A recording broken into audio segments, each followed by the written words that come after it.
The unassuming older gentleman sitting over there on that bench is Tony Mancini. Now that name may mean nothing to you or me, but to folks who follow his sport, Tony is a legend, a true champion. Yeah, who are you? Hey, how are you? We're here to interview you? Yeah? From who? I'll break your head. I'll bust your head with this. Get off the property. No, we're here Get for the off checkers the tournament. Okay, all right, What sorry. checkers tournament? I'm gonna bust your ass.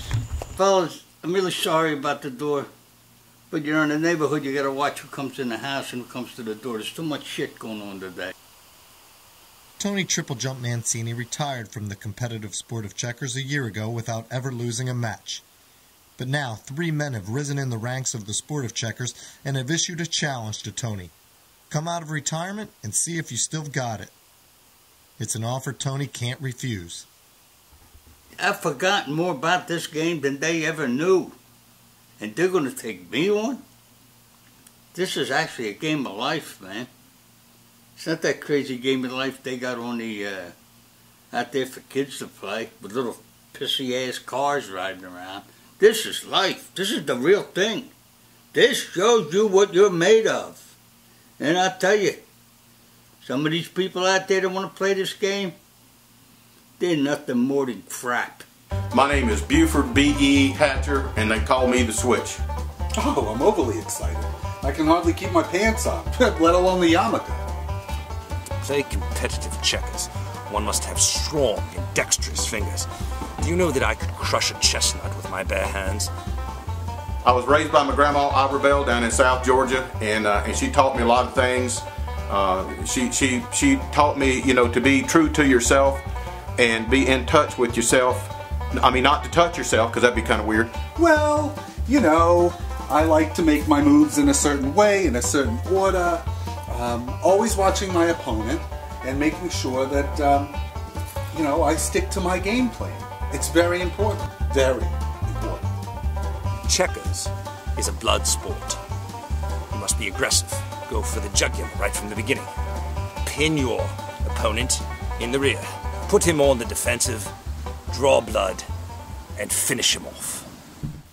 The day of the challenge finally arrives, and everyone agrees to meet in the park and play at the table where Tony became a legend.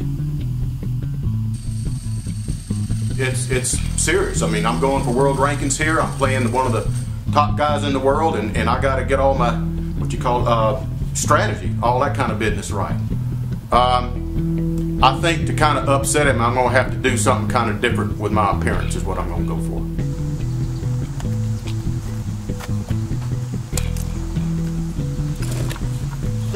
Sit. How many times do you have to show your tits to get the beads? Start the game. Shut up, redneck. There's no love lost between Tony and Buford. Even though Buford Hatcher lived up to his nickname The Switch by cross-dressing, he proved no threat to Tony. The match was over in a record 3.5 minutes. Pretty sad. I just ain't never been beat that bad before in my whole life, ever. This is big. Aubrey Bell will be upset. I want no more.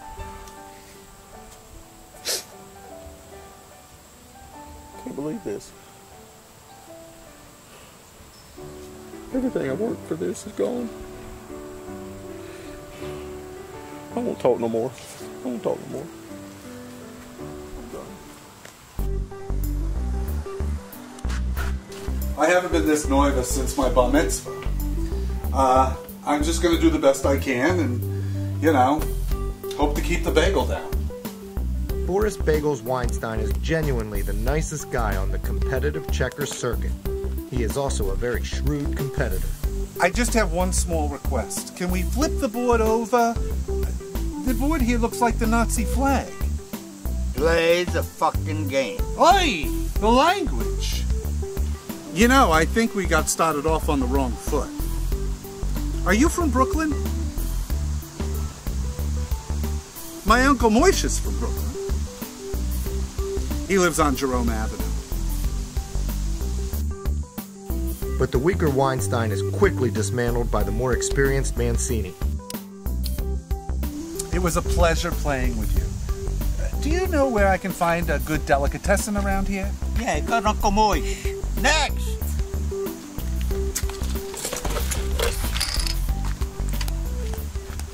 I prepared as well as I could. You know, I've been playing this game for a very long time, ever since I was in Hebrew school, and the rabbi said I had potential, and I'm going to stick with it.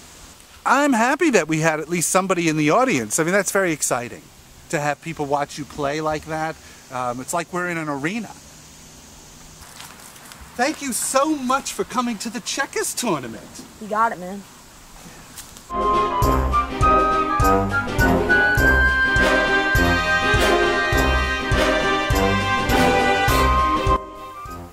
Another savvy but extremely unorthodox player is Nigel Fenton.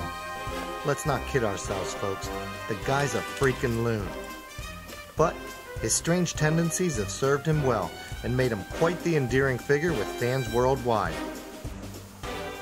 His big mistake today, however, seems to be not paying any attention to his match and giving play-by-play commentary to the cameraman.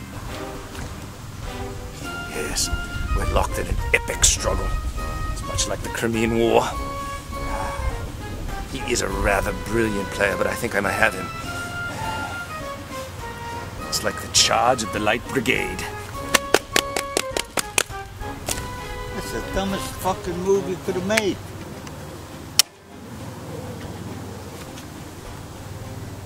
Blast!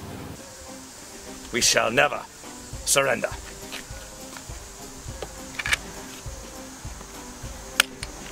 Get lost, Slimy. Right, well, we'll live to fight another day. I find that my opponent was very good. Brilliant chess player, really, but quite vulnerable. I shall rise again, like a phoenix from the ashes.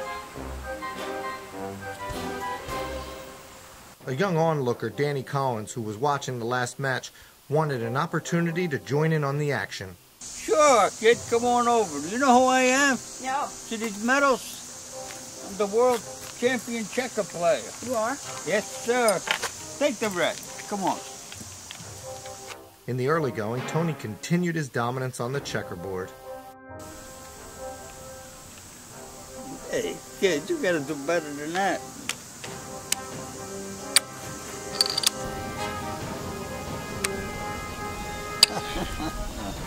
Child's play. But it wasn't long until Tony realized that he was in the middle of a dogfight.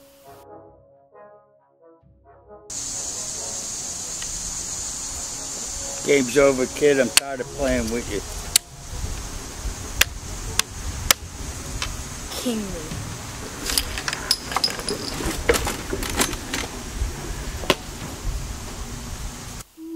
Beaten, perhaps fittingly, by his signature triple jump move, Tony Mancini walks away from the table today in disgrace, thus beginning the new reign of King Daniel.